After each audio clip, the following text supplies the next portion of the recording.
Cool. So the title of the presentation is The Beauty of Multidisciplinary Workflow Engineering for Historic 3D Projects.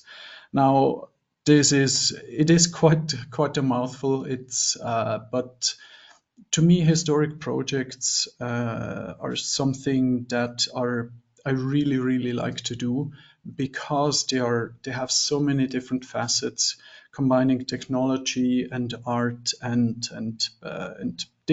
completely different types of people in general in the projects. So that's something that I personally really like. Just a short clip of my company.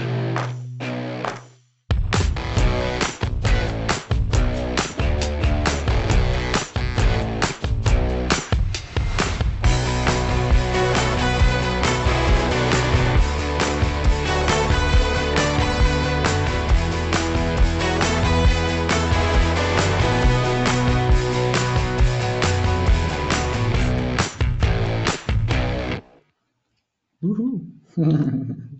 All right, agenda. Let's go very quickly through the topics. So my first contact with historic projects, then connecting people and scientific disciplines, example projects, project goal definition, engineering and improvising.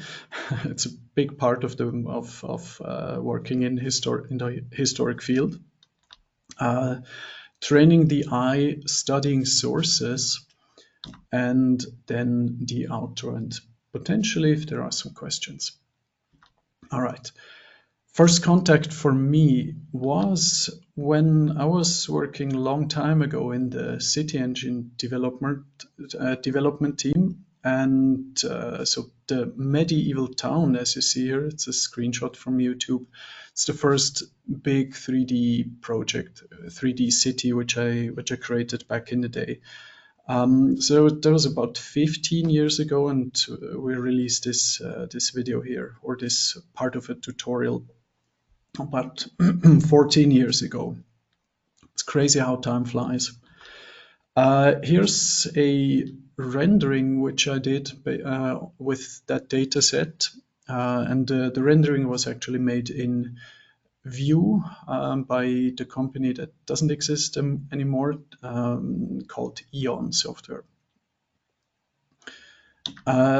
Then also when working in the City Engine team, I was able to work on some of the data sets or some of the procedural rule sets which were originally generated or created by other people, Pascal Müller and Andy Ulmer and other people.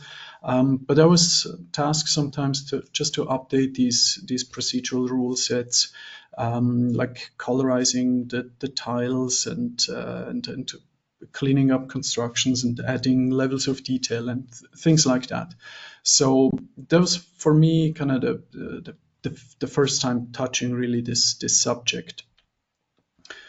But in general, over the years, because of this niche knowledge of my background in architecture and procedural modeling and doing these types of consultings and training, I started to really like this notion of connecting people that are working on these very kind of different types of projects with different expertises, and so the combination of different scientific principles was something that I personally really liked. And that's one thing which I also had to learn. So historic doesn't mean fantasy. That's definitely, for any historian, fantasy constructions are a big no-no. All right, so what are the typical teams that you collaborate with or in that have to do with these types of reconstruction projects? So usually the people are extremely heterogeneous. So sometimes you have politicians because they have to organize the funds, or investors. Then you have very often you have city administrations because of if it's buildings or ancient settlements that have to be dug out. Usually that's under a certain governance of of a political entity. You may have, depending on the constellation of the politics or of the local market, you also may have museums or companies and so on. Then you will have to do with, or you will connect, or you will be connected to actual historians that know tremendous amounts of details about like their field, their specialty, where to find the data, who knows more than them, and so on and so on. So it's really really important to try and understand them and how they are linked to the data or to the reconstruction, what is at hand or what the goal is. Then you may have GIS technicians like charting the data in space, in geographic space. You may have, as we just saw in the presentation before, you may have 3D scanning service companies or photogrammetry specialists and so on. Then you may have visualization specialists, whether this is in architectural visualization or in historic visualizations. You may also have programmers for interactive experiences and so on and so on. So the teams have, or the members of these teams, they have extremely different types of backgrounds or educations, and they use very, very different terminology. So that's words for meaning potentially exactly the same thing. So understanding this of what is everybody or who's talking about what and which specific words or terms are they using so that they know what the other person means. That is something that I learned is not necessarily given, and is something that is very important to pick up on. So listening is listening and trying to understand what the other person means, but may not be able to directly formulate is definitely one aspect that is really important in also binding people together. And then also the people that are in these fields, they have completely different focuses, foci in the sense of different interests. Some of them may be more, let's say, focused on just their thing and it has to be exactly like that, while other people say, okay, that's good, but as long as it's we don't need to care about all of the details. So everybody has their perspective, right? Yeah, but then you have things that are in physical reality that you have to do, like this is a digging site that we may hear a little bit more by the presentation of Nicole right afterwards. So this is in the city of Zurich. So you have historians and people that are like people that are just helping to dig and to chart everything. And then you have people that on the other side, on the other end of the project, basically, in this case, a virtual reality animation of a 5,000-year-old historic settlement, where we also were able to collaborate with. They're just consuming the content or the communication of the content which was produced throughout that specific project. Now, why am I showing this picture? So there's not only, I mean, we all know VR, but this was a couple of years ago, and you see here this like an older Oculus Rift version that was used for this VR experience. But what I specifically wanted to show is there is this chair where the girl sits on. So back then, just a few years back, VR was something that was kind of had a very strong revival, but people didn't really yet know the dangers or hadn't a lot of experience with VR, and so there were these lots of accidents where people were tripping over cables and so on. So there was this aspect also that had to go into the planning of these projects, that a very specific foundation of this project was, for example, that people need to physically sit, because otherwise they might fall over. Because this is a completely public presentation which was done or held for tours directly on site, and so you have kids, you have also elderly people, and you don't want them to have an accident, right?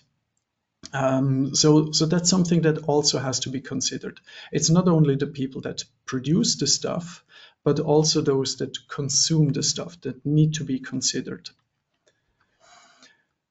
A couple of example projects that I was involved in over the years. So I talked about this in other presentations before, so you will find them also online. Gothenburg, the first prototype, or not actually the first version of the historic digital twin of the city of Gothenburg of the 17th century. So here's an old painting that I just dug out, where we spent quite a lot of time to actually look onto or look at these pictures and look at the different types of constructions and then compare them to different images, or look at the constructions and all of those aspects. I'll get back to this later on. Another one of those beautiful pieces of art that we studied very carefully, in the sense of, for example, here, like how wide are those pathways? For example, when we were creating or sculpting the terrain, what type of materials could those meadows be, or like what type of material could the soil be? What could the vegetation be, or how many trees are there? I don't see a lot of trees here, so here are some maybe, but all of these aspects are really, really interesting to look at. Then also kind of the scale of that. For example, some of the churches, they seem to be incredibly large, but that's just a scale thing that the artist said, okay, it's a more important landmark, so let's draw it a little bit bigger out of proportion, basically. Very, very interesting details. Then again, you may see newer versions of this online. This was the first visualization of that project. That was an animation in Unreal Engine. Then I briefly mentioned it before, city of Zurich, where this ancient settlement was actually found, and we saw a picture of the digging site before, and then all the data was charted in GIS, and back then we helped with the 3D reconstruction of those buildings at the lakeside settlement.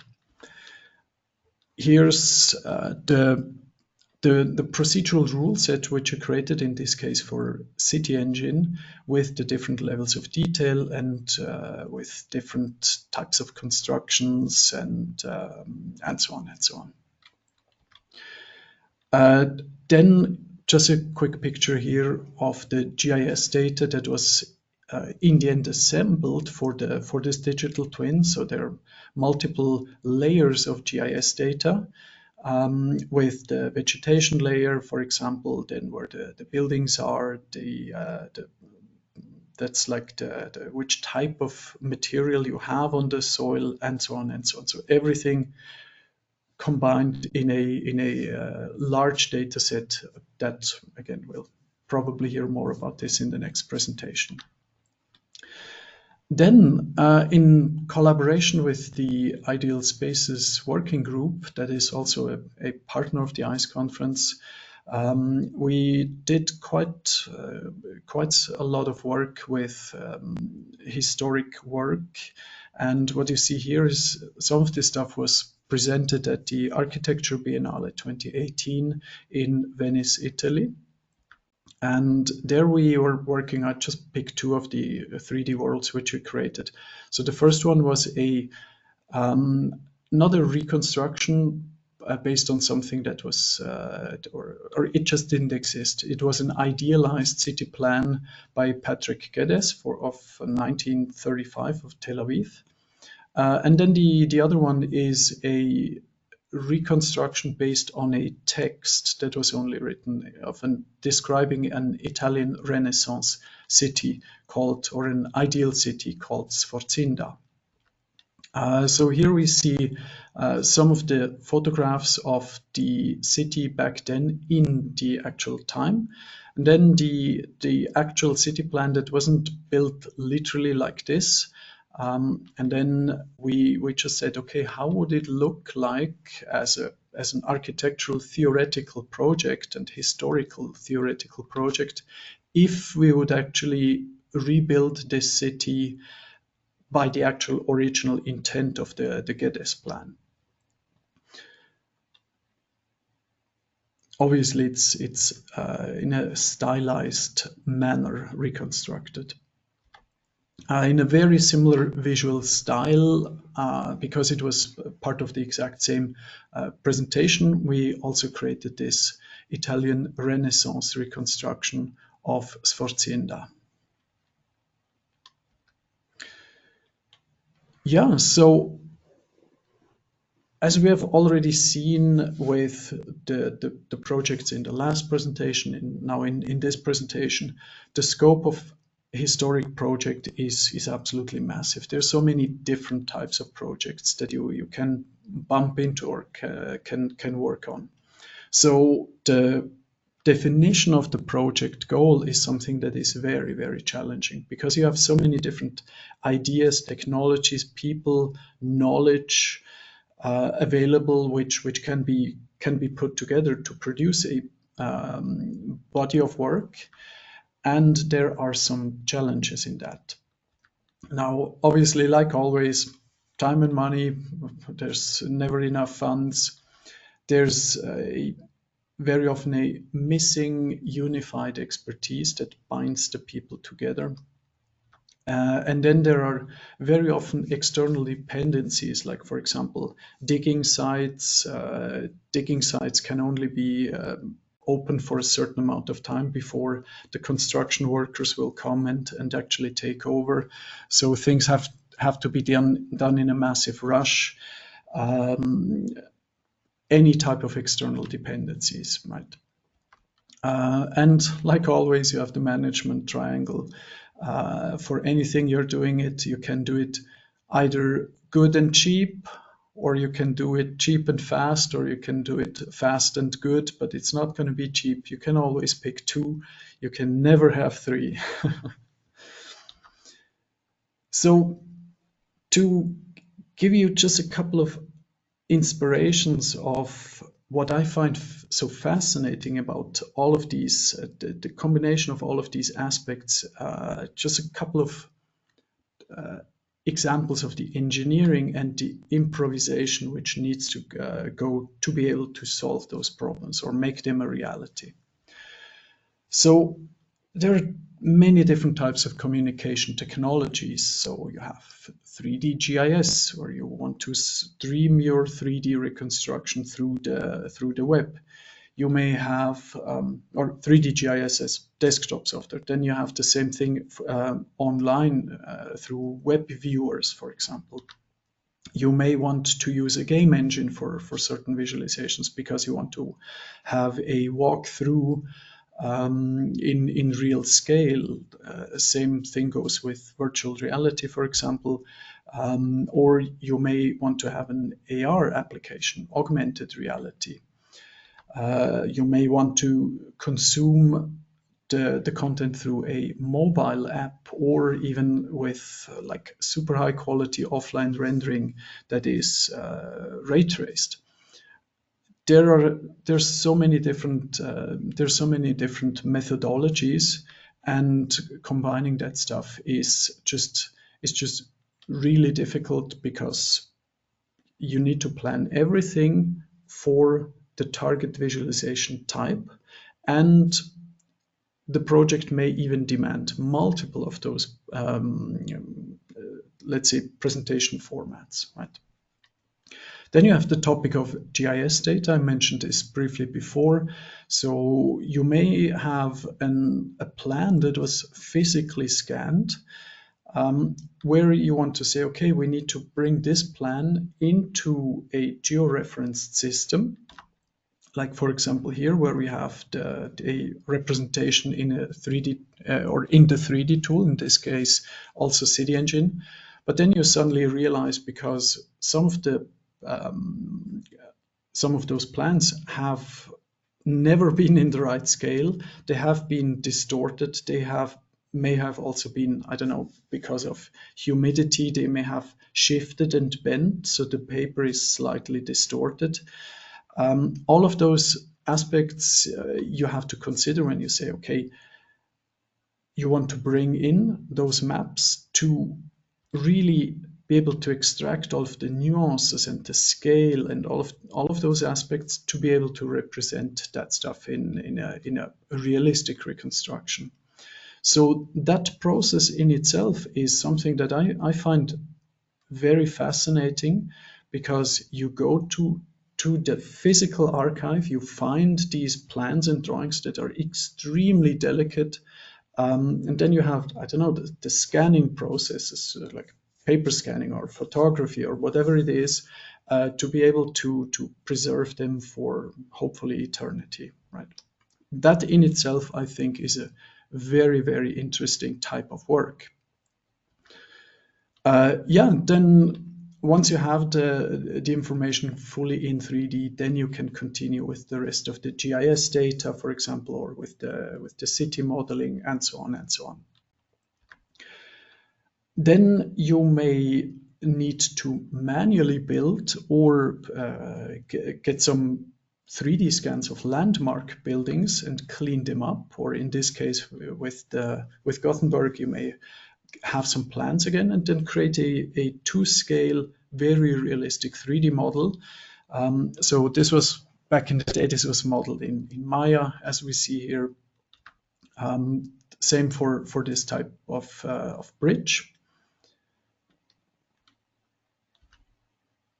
Then the full 3D model. Then obviously you take this 3D model and you also bring it over into a georeferenced system. Here's another example of a structure, castle structure, that is like a more specific object that was then also added later on as a specific landmark model.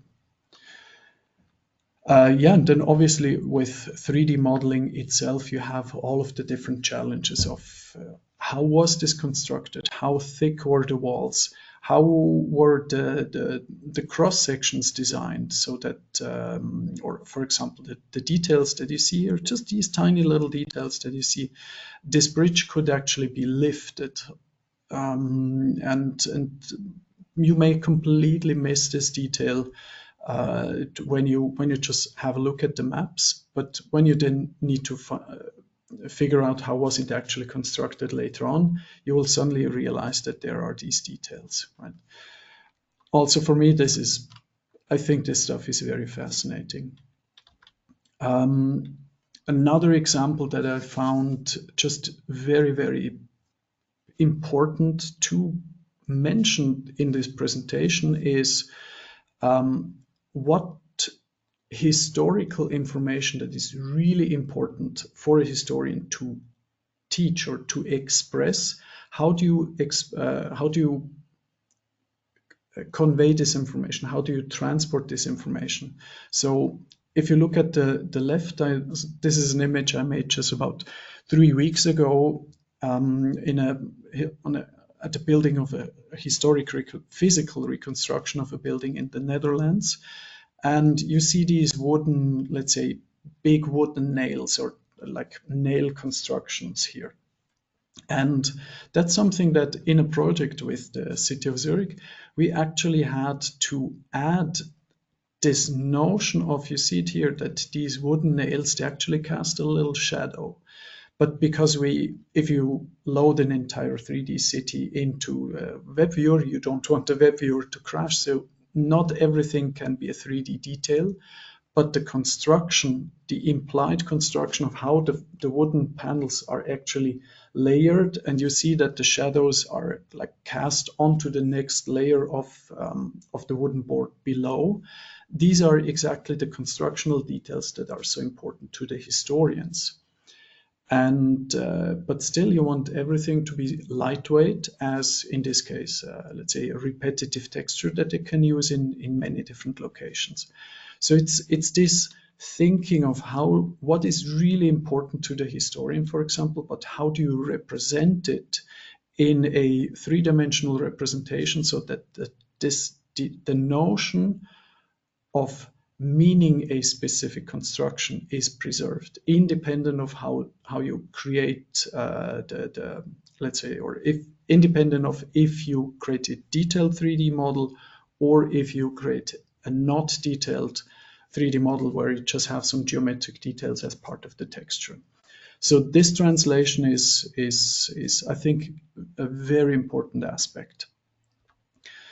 Another example that deals with a similar thing. So in this case here, there are kind of, I forgot the name what it is called. It's not pruning the trees, but it's like cutting certain small parts and twigs off to feed to the animals. Before there were like regular settlements, and this technology, or let's say this aspect of cutting twigs and things off trees is still practiced today. For example, in certain parts of Turkey where these images, these photographs were taken here. But if you continue to do this over years and years and years, you get to tree forms that are very, very specific.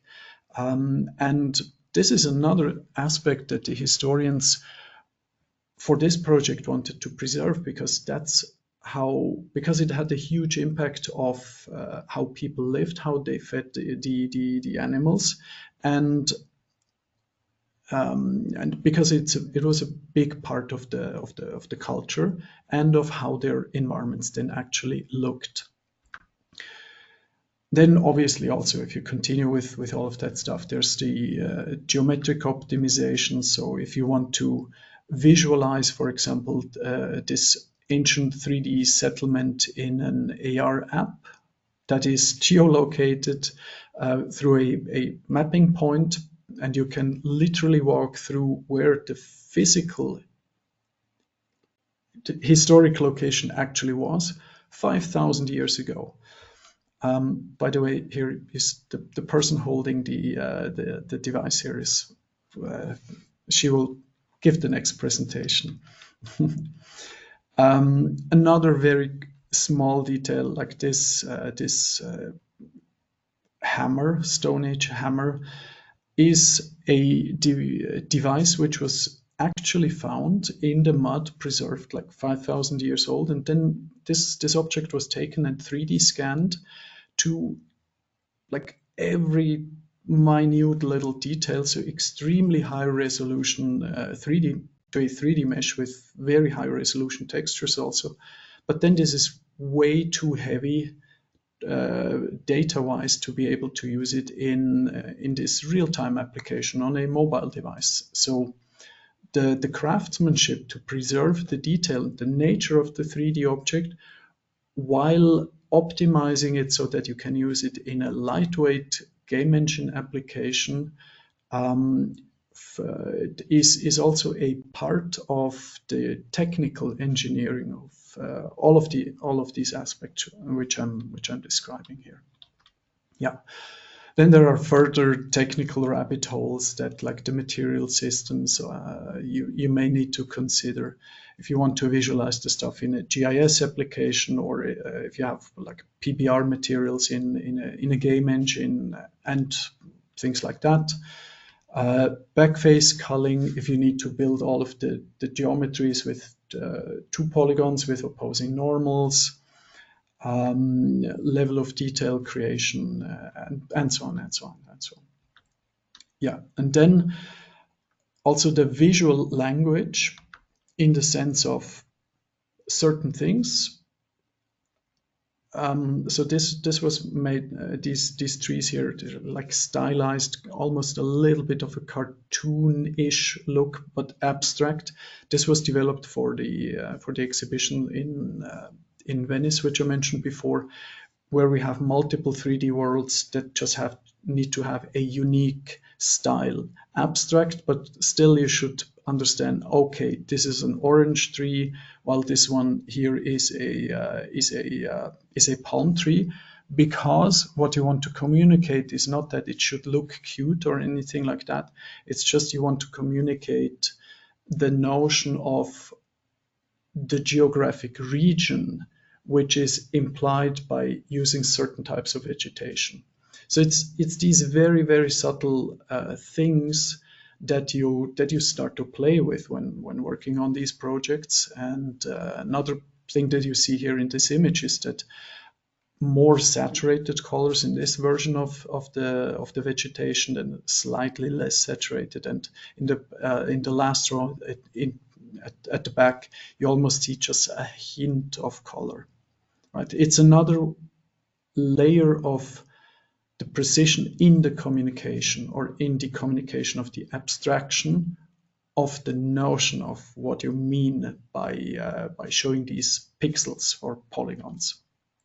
It's very subtle, this type of communication. Yeah, and then so this one here, well, again, Zurich, this is a very realistic looking rendering of Zurich in the year 1800. And then just to show the type of flexibility that that we did, just as a kind of almost like a joke. So I was in a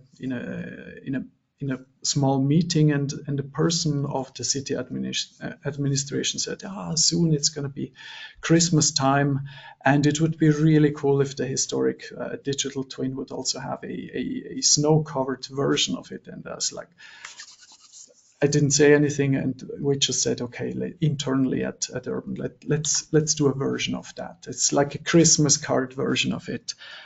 But then again, it's sure this one is a little bit cartoony, but it shows you that with some strategy that is kind of pre-planned in future, if you define the workflows really well, you can play a lot of different things and make things happen. This I like this picture.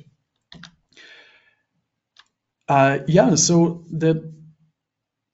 what I mean by this title here is the message nucleus kind of versus the communication medium. Is what I mean by this is, what is it that is the actual core message that the people that create the project actually have? Let's say the historians or the city planners.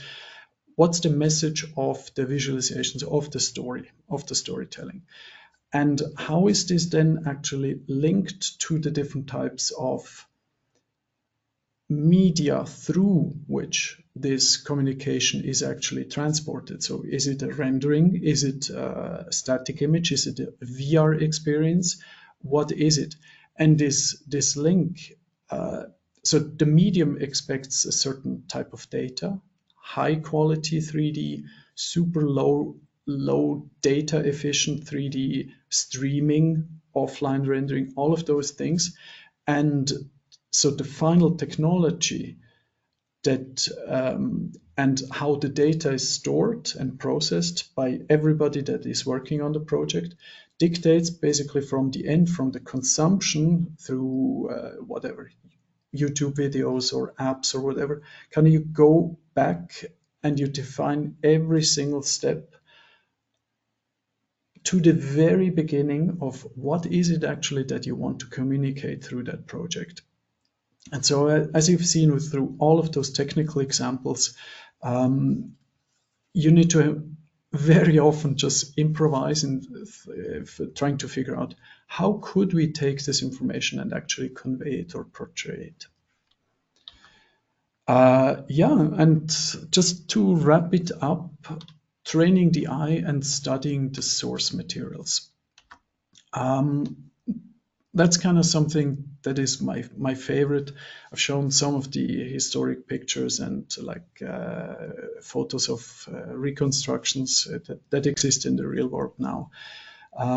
That's to me one of the coolest things, because just going in and looking at the images and trying to figure out certain things like what are the dimensions, what are the materials, how many different types of windows did they use, whatever it is that was lost in the information, or you could potentially try to recover, but it would take endless amounts of digging through archives that cannot be financed.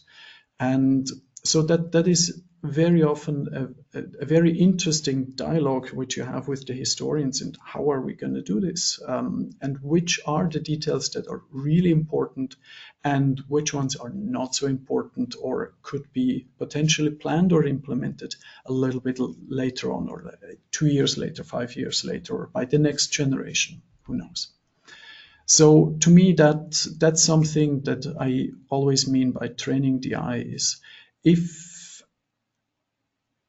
there's so much information in historic drawings, in historic photographs, and just trying to understand what you're actually looking at may very, very often give you the key to unlock the solution to the problem which you have.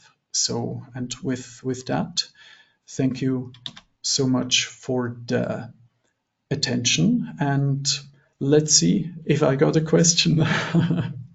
Again, I'm getting some claps. That's cool. Thank you so much for that. There's just something quick that came in from Bela. A quick and maybe stupid question. There's nothing as such as stupid questions. Do you have a tip or two on how to get the scale translated between GIS and historic data? Is there a list on ancient measurements? I would say it's a good question, because as I showed in one of the images during the presentation, the drawings may actually be completely off scale for a specific, again, communication purpose. This technique has been around since the dawn of time. That's where you would ask or work literally with the historians, because they would know all of these things. Or if not, because some of the stuff is just literally lost, because, for example, that happened in Gothenburg, that happened also in, let's say, in Barcelona, or in other older cities, that entire parts of the city was completely burned to the ground at a specific, let's say, year. There may still be records of the buildings in a lot of the city administrations that still have the old plots and plans and all of that stuff. That's even precedes or predates these things. But what the actual construction of that specific building was, or what the dimensions was, or how many floors there were, that stuff may just be lost. But what then comes in is, because you're trying to basically paint a picture that cannot be complete.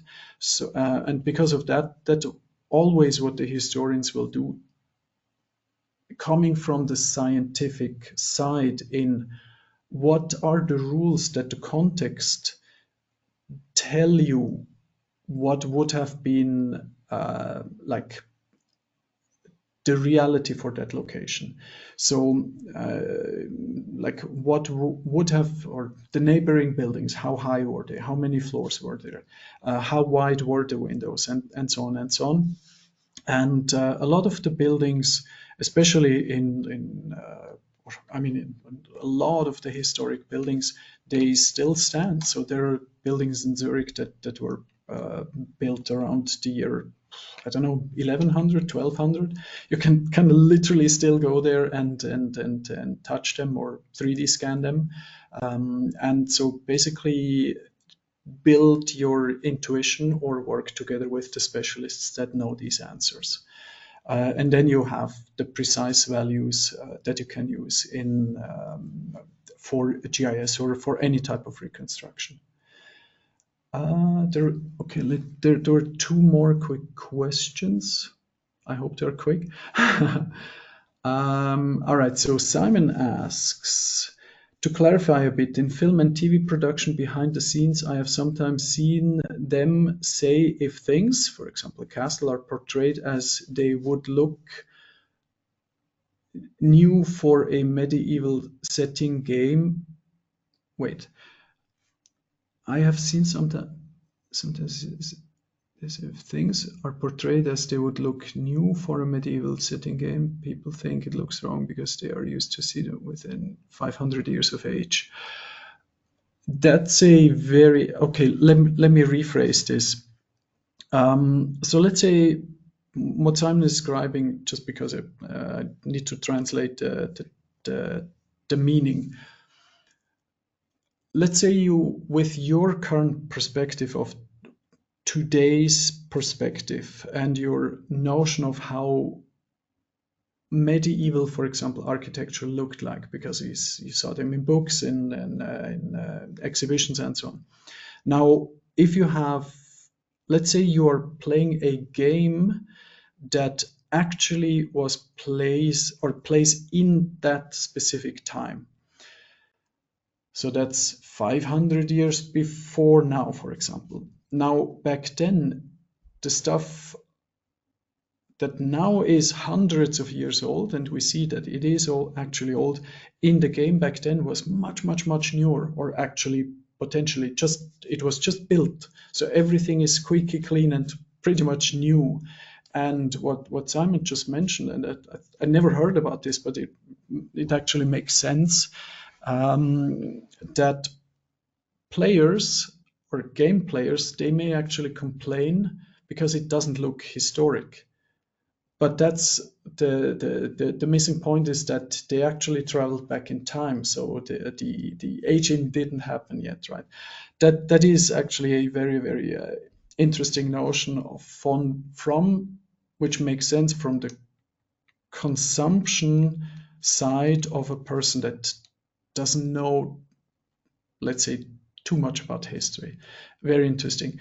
But those details we also sometimes we literally added in historic reconstructions, that certain things have aged like textures, and then you have a statistical distribution of where sometimes due to random chance you have certain wooden planks, for example, that were let's say replaced, but you can see in the texture that it was replaced. It's newer than the rest of the wall, but also the replaced board is actually in itself already like 7 years older or 7 years old. So it's all of these details which are, I love this stuff.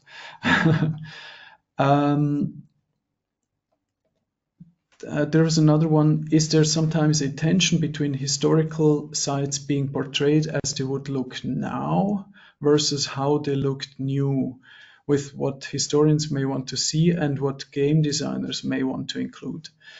That's kind of, I think that the question came actually even before the other comment, but that's something that typically I would completely separate, because they are completely different topics, different types of information that you want to portray.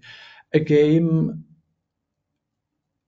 or games very often don't claim to be historically accurate, or it doesn't really matter because it's about the gameplay or about shooting your arrows or whatever it is, right? While historians always come from the purely scientific perspective in what was reality back then. And obviously, like these worlds very often clash when a historian looks at a history game. They're just like, oh yeah, that doesn't work. But I think they should exist, but they're for two completely different purposes. But that actually exists, that for a lot of games, like for example, what was it, like Assassin's Creed for some of those titles. They do absolute massive amounts of research for how the stuff was like historically built, literally, like the costumes, or not costumes, sorry, it wasn't costumes, it was like literally the clothing, all of the like the architectural details, the ornamentation of buildings, all of those things. So that's actually something that is also very fascinating, but that's very rare in games, or you need to have very expensive game productions where you can finance this type of research. Yeah, but that in itself is something that is very, very fascinating. Yeah. I would say let's do another like brief 5-minute break and then move on to Nicole's presentation. So thanks a lot and see you in a few.